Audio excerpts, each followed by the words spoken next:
Oke, di video kali ini saya akan menjelaskan tentang file operation yang ada pada Java, yaitu bagaimana eh, kita menyimpan data ya ke dalam suatu file dan juga membaca data dari suatu file. Jadi, file input-output proses yang akan saya jelaskan pada video kali ini. Oke, kita langsung aja ke demonstrasi ya, ke demo untuk aplikasi ini. Nah, di sini saya punya suatu aplikasi yang namanya ya login form. Pada intinya aplikasi ini akan mendemonstrasikan eh, suatu aplikasi login ya, di mana setelah kita login kita bisa manage password dari user ya. Bukan aplikasi yang ideal atau optimal ya, tetapi setidaknya bisa mendemonstrasikan pentingnya menyimpan data ke dalam bentuk file ya. Karena itu akan memungkinkan kita meload data ya untuk uh, melanjutkan ya, melanjutkan mengedit state dari suatu data ya dan tidak harus mengulang lagi semuanya dari awal ya. Oke, saya langsung demonstrasikan aja. Nah, di sini adalah aplikasinya ya. Jadi ini adalah login screen ya. Ini kalau saya klik login, kalau misalnya datanya tidak ada, ya akan ada pesan berikut ya. Nah, untuk username-nya saya sudah tambahkan username super user lah seperti itu ya, yang saya tambahkan di dalam kode programnya ya. Jadi fix saya buat di dalam kode programnya dan tidak bisa diubah ya. Ya karena ada di dalam kode program. Uh, Oke, untuk passwordnya admin juga ya. Saya klik spasi. Ya, nanti form loginnya akan di-hide dan kemudian muncul form utama yang fungsinya untuk menambahkan username dan passwordnya. Taruhlah misalnya saya tulis username-nya adalah Alice ya. Alice passwordnya atau 234, kemudian saya tambahkan. Nah, ini username dan passwordnya sudah saya tambahkan ya. Kalau misalnya saya mau update, ya, saya tinggal ubah aja passwordnya. Jadi misalnya passwordnya adalah 99 3 kali ya. Taruhlah passwordnya adalah password aja ya. Saya add, saya update ya. Jadi berdasarkan username-nya nanti dia akan mencari username yang namanya Alice ya. Jadi tidak boleh sama dan kemudian dia akan mengupdate passwordnya ya. Kalau misalnya mau tambahkan yang baru, saya tinggal ganti aja username-nya jadi yang lain, misalnya Bob ya. Karena Bob tidak ada ya, jadi saya bisa menambahkan Bob di sini ya. Saya mau update Bob 1 2 3 4 ya. Saya add. Oke, seperti ini ya. Di sini ada button save ya. Cuma datanya ini tidak saya jalankan ya, karena kelas yang bertanggung jawab untuk menge-save-nya itu masih kosong di sini. Jadi tidak ada operasi file. Nanti akan saya jelaskan satu persatu bagaimana mendapatkan data user dari file text ya, dan load user dari file text. Nah, file text-nya adalah ini ya, Alice ya. Kalau kalian perhatikan walaupun sudah saya save, data Bob yang tadi saya tambahkan itu tidak ada di sini ya. Alice-nya juga berbeda passwordnya. Oke. Jadi ya, saya akan menjelaskan bagaimana caranya menge-save data yang kita sudah buat di sini. Nah, kalau misalnya tidak di-save ya, pada saat kita exit aplikasinya dan kita mau login lagi ya. Tadi Bob ya. Bob passwordnya 1234. Nah, ini tidak bisa ya karena tidak di-save ya. Tidak di-save ya. Nah, jadi keuntungan kita menge-save data ya seperti itu. Jadi kita bisa menyimpan state atau keadaan uh, ya ke dalam satu file, dan state atau keadaan tersebut bisa kita load kembali dan kita melakukan aktivitas berdasarkan data yang sudah kita save tadi. Jadi tidak harus melakukan segala sesuatunya itu dari awal pada saat programnya di terminate atau pada saat uh, ya mungkin di exit secara tiba-tiba. Ya, sebelum saya lanjut menjelaskan bagaimana caranya meload dan nge-save data ke dalam file teks, saya akan jelaskan formnya terlebih dahulu ya. Di sini saya punya suatu form, ada JFrame ya. Di dalamnya ada field text username dan text password ya. Ada juga button ya namanya new button di sini ya. Terus ada dua label di sini ya. Terus apa yang dilakukan pada saat login? Ya, saya double klik. Nah, pada dasarnya di sini pada saat login saya ambil text username dan passwordnya ya dari komponen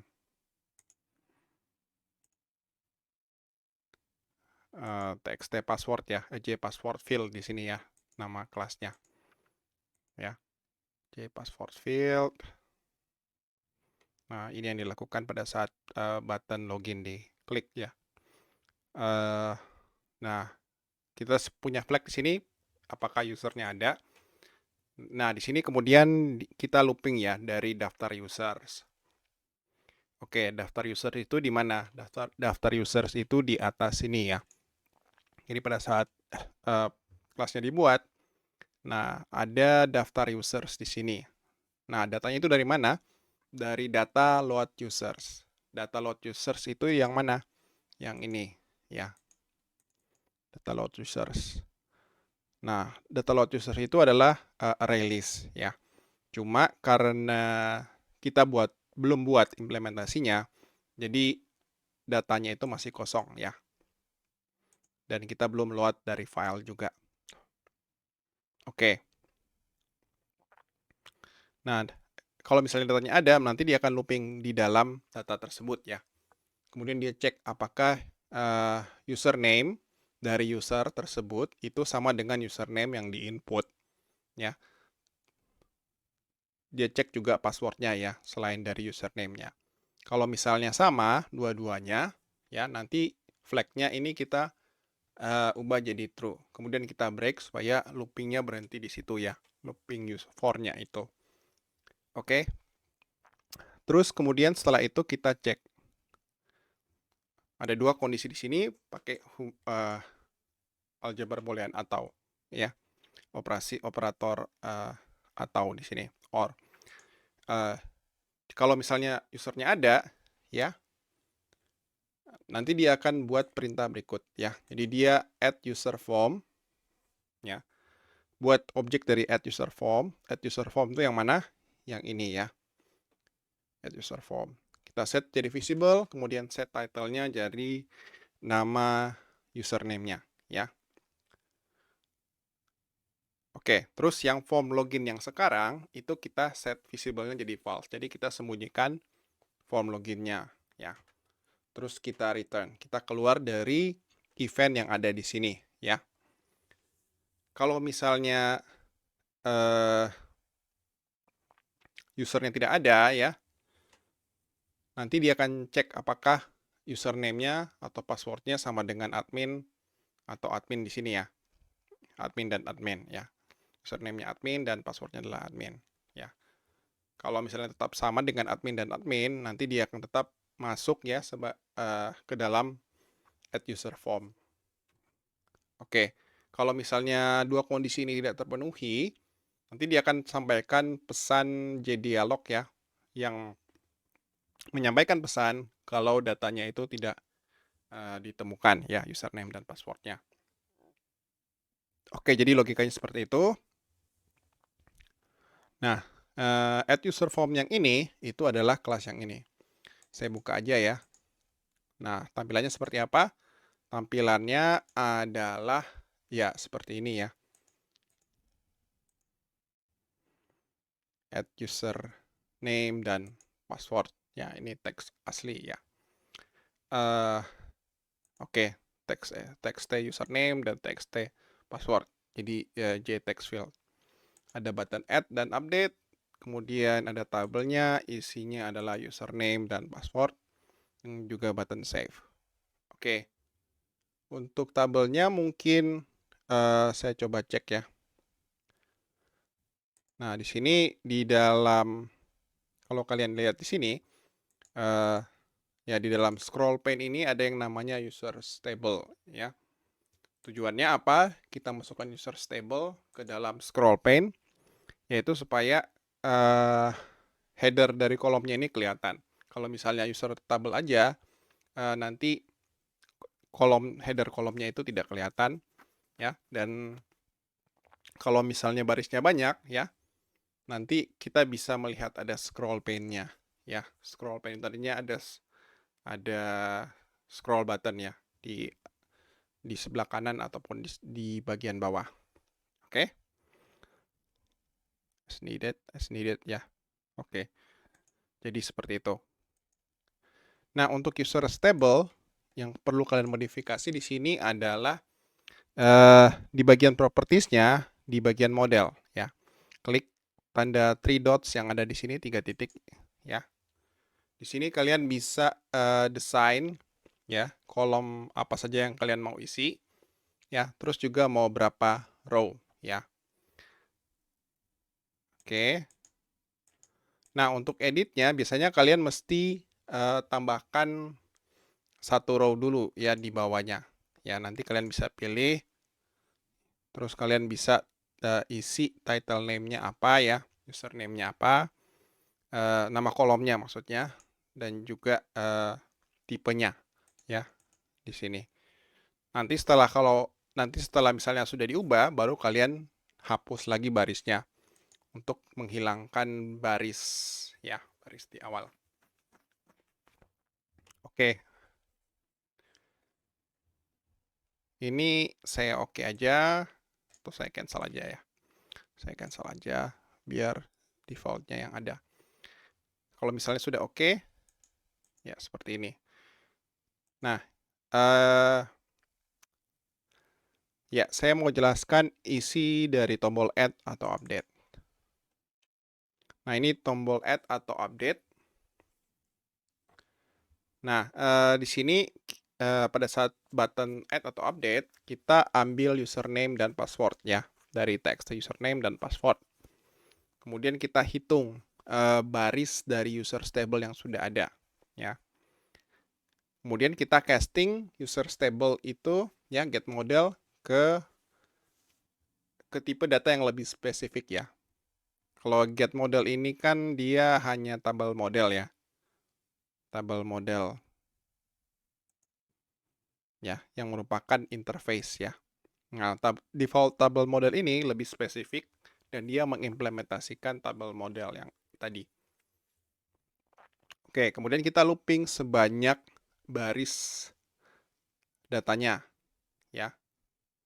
Kalau misalnya dia menemukan data yang sama ya, kolom pertama ya, kolom pertama itu indeksnya 0 ya. Kalau misalnya dia menemukan username-nya ada yang sama ya, get value add ya. Nanti kita set passwordnya ya di kolom password ya, sesuai dengan baris kesekian. Oke. Setelah itu kita return ya. Kita keluar dari action listener yang ini ya. Keluar dari action perform yang ini ya. Oke. Tapi kalau misalnya setelah looping tidak ada yang sama, kita tambahkan satu baris di bagian paling bawah ya. Table insert row ya. Ini adalah baris keberapa kita mau menambahkan row-nya. Kemudian ini adalah nilainya. Kita mesti buat new object. Isinya adalah username dan passwordnya. Ya. Jadi seperti itu cara kerjanya. Oke, ini eventnya pada saat button add atau save diklik. Jadi dia cek dulu. Kalau misalnya ada yang sama, kita update passwordnya. Kalau misalnya tidak ada yang sama, di baris terakhir kita tambahkan username dan password yang baru. Ya, username baru dan passwordnya. Oke, yang lain adalah button save ya. Button save. Nah, untuk button save, ya seperti ini. Ya. Jadi pada saat nanti di save, ya, dia akan iterasi user stable, ya, tabel yang tadi. Kemudian kita dapatkan baris nilai per barisnya ya, baik itu username dan passwordnya, baris per baris ya. Kemudian kita buat objek user ya, isinya adalah username dan password ya. Kemudian kita add objek user tersebut ke dalam list user yang ini. Baru kemudian kita panggil data save users ya, yang isinya adalah parameter users user yang ada di dalam tabel tersebut. Setelah selesai, kita tampilkan dialog ya, jadi dialog. Nah, ini hanya untuk menampilkan notifikasi ke user ya, kalau misalnya datanya sudah di save atau belum. Ya, kita set flow layout ya, kemudian kita add label ya. Kemudian kita set location-nya relative to add user form supaya dia berada di tengah ya. Kemudian kita set ukurannya 150 dan 100. Dialog, sensible, visible, terus supaya dialognya itu kelihatan. Oke, jadi logikanya seperti ini. Pada saat di save, kita iterasi tiap barisnya dari tabel user table, kita ambil per baris, kita buat objek users ya, dengan nilai username dan passwordnya, kemudian kita tambahkan ke list users yang akan kita save. Oke, setelah itu baru kemudian kita save usersnya dengan menggunakan kelas data dan metode save users. Ya. Cuma karena implementasi get user, save users, dan load usersnya ini masih kosong, ya, khususnya dua yang ini ya, yang save users dan load usersnya masih kosong. Jadi kita belum berinteraksi dengan file data yang ada. Ya, kita belum berinteraksi. Nah, untuk data CSV-nya itu kita buka pakai text editor. Ya, isinya by default hanya seperti ini ya. Hanya ada satu data. Ya. Nah, sekarang kita mau implementasi bagaimana caranya meload dan menge-save users. Oke, ya kita lanjut dengan metode load users-nya. Jadi sekarang kita mau baca file dari data.csv ya. Nah, langkah-langkahnya ya seperti ini. Yang pertama adalah kita buat objek dari file. Nah, isinya itu adalah parameter ya. Adalah string path ya. Path dalam bentuk string yang relatif menuju ya ke file tersebut ya, data.csv. Nah, setelah kita buat objeknya, baru kemudian kita buat objek file reader. Ya. Nah, file reader ini adalah untuk input output membaca file ya. Parameternya adalah file yang kita buat. Setelah itu kita buat buffered reader ya. Ya, tujuan dari buffered reader adalah ini dia membaca string ya dari file reader ya. Tujuannya adalah kita bisa menyimpan string yang kita baca ya di dalam file tersebut ya. Oke, bukan menyimpan, jadi membaca ya. Nah, caranya adalah seperti ini. Jadi dia baca dulu baris pertama ya, read line ya. Kemudian kita masuk ke dalam looping. Ya, kalau misalnya selama line-nya itu tidak nol, artinya ada teksnya ya. Jadi dia bacanya itu baris per baris ya, read line. Dapatkan satu baris, kemudian lainnya kita split dengan koma ya. CSV itu kan comma separated value. Jadi adalah nilai-nilai yang dipisahkan oleh koma. Oke. Nah, karakternya di sini untuk split adalah koma. Nah, kemudian jadi array of string ya. Array of string, line array. Kemudian untuk setiap elemennya ya, kita buat objek baru. Nah, untuk indeks 0 dari array of string-nya ini, kolom sebelah kiri ya, yang adalah username, itu kita masukkan sebagai parameter pertama ya, karena memang dia username. Sedangkan indeks ke-1 atau kolom kedua ya, itu adalah passwordnya. Jadi kita masukkan sebagai parameter kedua dari user ya. Kemudian setelah itu kita lanjut lagi nih di sini. Kita baca lagi baris yang baru, baris berikutnya ya. Baris berikutnya ya. Jadi setiap kali read line ya, dia akan berpindah ke baris berikutnya. Ulang lagi nih, cek. Kalau misalnya 0 ya udah keluar aja dari looping while. Kalau misalnya masih ada datanya per baris ya, dia akan terus melakukan looping. Nanti setelah selesai, kita close buffer reader-nya. Jadi buffer reader ini kayak ada semacam koneksi dengan filenya, jadi supaya prosesnya itu tidak nyangkut ya, tidak ngambang, gitu kan, kita mesti close ya. Kita mesti close. Kemudian setelah itu, karena usernya ini kita sudah isi dengan user-user yang dari data text-nya ya, kita balikan ya. Jadi makanya nanti di sini itu ada isinya harusnya ya pada saat program login ini dijalankan. Karena load user sudah dieksekusi. Oke. Ya, isi load users ya ini tadi. Nah, sekarang kita mau coba ya. Di sini kan username-nya Alice. Passwordnya ini ada 1 kali 4 kali ya. 1 4 kali. Oke, kita mau coba apakah bisa pakai Alice. Alice, saya pertama mau coba user yang gagal ya. Ini nggak ada datanya nih, seperti ini. Kemudian saya coba Alice, passwordnya adalah 1 4 kali.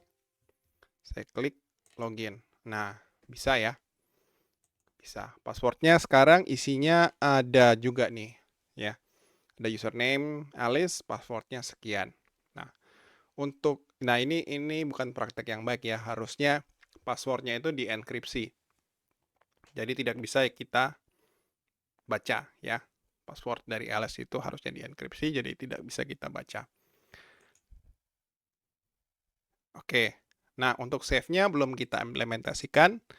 Nah, sekarang saya mau jelaskan untuk implementasi save-nya. Dan inilah dia implementasi untuk save users ya. Save users itu dieksekusi pada saat button save diklik ya. Oke. Dan kita buat daftar users ya dari data yang ada di tabel. Kemudian kita masukkan sebagai parameter ya. Masukkan sebagai parameter. Ya, jadi users yang dari tabel itu adalah yang ini ya. Nah, data users yang ada di sini ya, itu kemudian kita clear ya. Dari data yang lama yang ada di memori itu kita clear, yang ada di dalam list ini kita clear. Kita tambahkan dengan data yang baru ya. Dengan data yang baru kemudian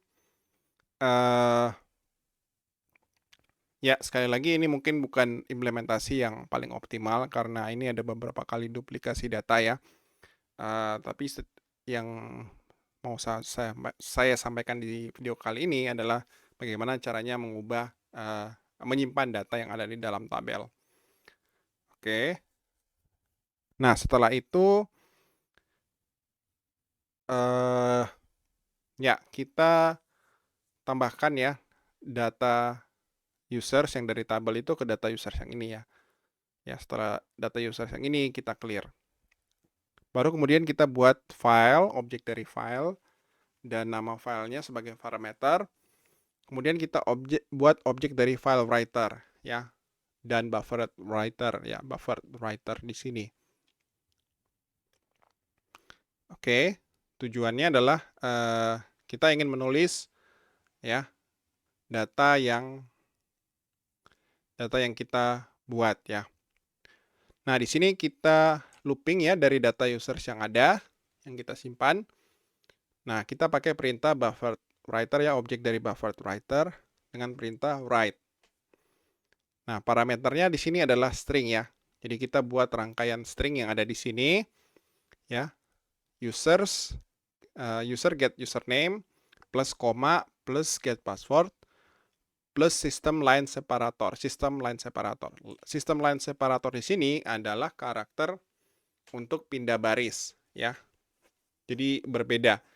Ada kalau di Linux mungkin ya, di Unix system itu cukup \n ya. Sedangkan kalau di Windows itu \r/n untuk line separatornya. Jadi nanti dia akan looping terus ya sampai datanya dari keseluruhan data usersnya. Jadi kalau ada 10, nanti dia akan looping secara 10 kali. Dan 10 baris akan ditambahkan ke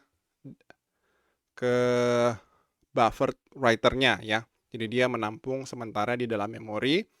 Baru kemudian setelah itu kita close ya. Kita close. Nah, biasanya kalau belum mau di close, koneksi dengan filenya ya. BW kita pakai flush ya. Jadi close itu nanti akan otomatis flush ya, tetapi kalau mau dieksplisitkan ya silakan. Nah, bufferedWriter.flush ini nanti dia akan memerintahkan supaya stringnya itu dikirim ke filenya untuk ditulis ya. Jadi seperti itu. Baru setelah itu kemudian kita close. Oke, jadi ya sederhana ya seperti ini. Prinsipnya adalah kita looping data yang mau kita simpan ya sebagai teks. Kita konversi teksnya itu ke dalam bentuk string per baris ya. Kita tulis data tersebut ke buffered writer, baru kemudian kita flush ya. Kita flush supaya kita memerintahkan supaya datanya itu ditulis ke filenya. Oke, jadi sederhana ya seperti itu. Baiklah, sekarang kita mau coba ya. Kita jalankan login form. Nah, di sini kan ada ya passwordnya Alice. Biar lebih mudah ini datanya saya taruh di sebelah kanan. Biar lebih jelas ya. Oke, Alice passwordnya 111 tab spasi. Oke, saya mau tambahkan data baru Bob ya. Passwordnya 2222. Saya add. Oke, karena saya belum save, jadi datanya itu masih tetap Alice. Ya, Alice doang, Alice aja. Saya tambahkan lagi di sini jadi Ron. Ron passwordnya 99. 9. Hanya satu aja lah, 9. Ya. Kemudian saya add. Ya. Oke, seperti ini ya, 9 Alice. Saya mau ubah passwordnya Alice jadi 123 ya. Saya add atau update. Oke, seperti ini ya. Nah, sekarang saya mau save. Perhatikan data CSV yang ada di sebelah kanan. Saya save. Nah, data has been saved. Nah, data yang di dalam filenya juga ikut berubah ya. Jadi ada Alice 123, Bob 2222 dan Ron 9. Sekali lagi ini bukan implementasi yang real, yang good practice ya. Harusnya passwordnya itu adalah karakter yang sudah password yang sudah dienkripsi. Jadi yang disimpan itu adalah yang dienkripsi ya. Jadi seperti itu. Oke, jadi ya seperti ini salah satu aplikasi contoh eh, pentingnya untuk menyimpan data ke dalam file ya, supaya bisa kita lanjutkan datanya di kemudian saat nanti ya. Jadi tidak semuanya kita lakukan dari awal. Nah, untuk pertemuan selanjutnya, ya saya akan menjelaskan bagaimana menyimpan data yang lebih kompleks, bukan ke text file ya, tetapi ke database, uh, relational database management system ya, seperti MySQL atau SQLite dan sebagainya. Oke, jadi ya demikian pertemuan kali ini tentang bagaimana membaca data dari teks, ya, dari file, dan juga menyimpan data ke dalam file teks.